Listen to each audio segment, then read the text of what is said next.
umuntu oyiphakamisayo abukela abanye abantu phasi kube nguye kahle kahle kumele kube uyasizwa, kodwa abantu abasafuni ukumsiza ngoba uhlale azibeke phezulu akhuluma kabi abanye abantu.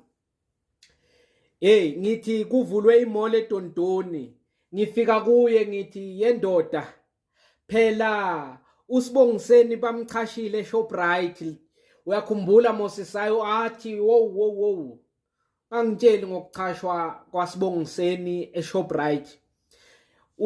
Ukohola amaphinathi ungangitshela ngokuthi omunye umuntu uyohola amaphinathi? Ngithi mina hayibo, ngoba saya sonke kwaba ngimi nguwe nguSibongiseni sayofaka ama-CV eboxini egatini lemall, ngoba yena sochashiwe sothi wena ungakutsheli ngomuntu oyohola amaphinathi, kanti wena bo applyela athi hayi kube ungitshela ukuthi uSibongiseni uvule iShoprite, nguye olethe iShoprite eDontoni, kube ngiyakuzwa ungangitsheli ngomuntu oyosebenzela omunye umuntu.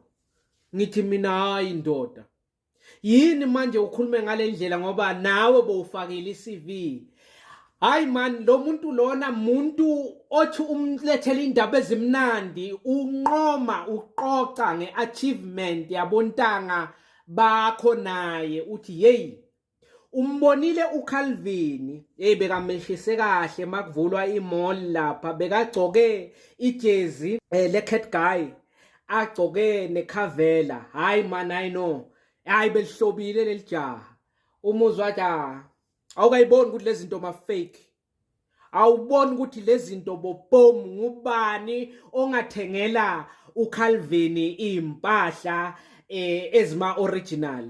Mina ngibonile nje ukuthi ma-fake. Ngithi hayi bo, sozibone nini, uziphenye nini ukuthi le impahla zima-fake? Athi hayi Mosi akasebenza umsebenzi oright, kanti futhi kubo kuze osebenza umsebenzi oholela imali ecacayo ukuthi angagcoka bo-cat guy agcoke ikhavela. Mina lezi zinto nje ngiyibone ngihambele ekudeni lapha, nganibuka nje nimnqoma ukuthi aniyazi into eniyenzayo, ngoba lezi zinto ziyabonakala nje ukuthi asekudeni ukuthi lezi zinto zima-fake. Hawu umangale, ngisho noma ngabe umuntu uthenga into enkulu yena angayi-afford, angakase wacabanga nokuyicabanga ukuthi angahlabe nayo, uthi hayi yendoda phela Elvis uthenge enye iBMW nyanyavu lwemoto. Umuva athi hayi ungangitsheli ngaleyo BMW, ukuba uthenga iMercedes kube ngiyambongisa, kube kuyakhulumeka, ungangitsheli ngaBMW. Kokuqala lo mbala wemoto yakhe umbala ongacaci, kwesithunje futhi yidemo lemoto ayithengile. Mina kuba ungitshela ngeMercedes A-class, yebo ke bengomshayeli izandla, ungangitsheli ngaleyo demo lemoto ayithengile. Umangale ukuthi hawu lo muntu obukela abanye abantu phasi okhuluma kabi kanjena, yena ngisho iBMX sisakhula, ibhayisikili nje ebizwa ngeBMX akasaba nayo. Khayi kubo akase abathengela ingolovane kwanaye, ingolovane akanayo.